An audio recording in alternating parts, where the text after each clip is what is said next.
रुक जा, बेटी की ये बटन है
क्या बात है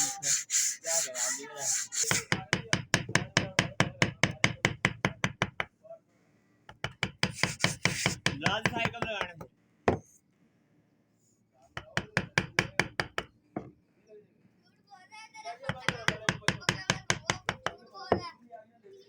दो बच्चे दिखे तीसरा नहीं दिखा जाते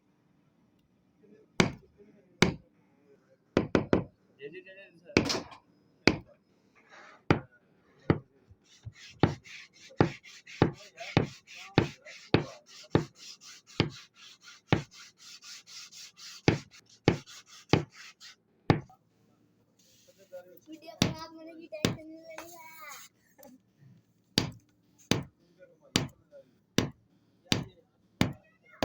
वीडियो में अच्छी लग रही है बाहर नहीं अच्छी लग रही है वीडियो में अच्छी लग रही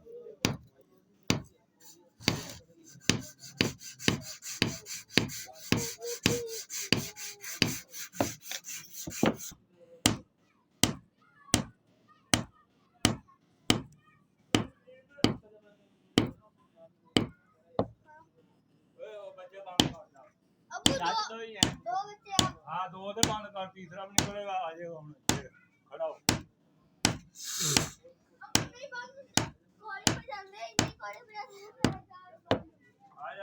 बिल्ली आ जाएगी तुम्हें समझ नहीं आती पकड़ लो उसको वो बैठा तीसरा वो बैठा दो बच्चे छोटी एक कितनी चुकी है छोटी वाली बात है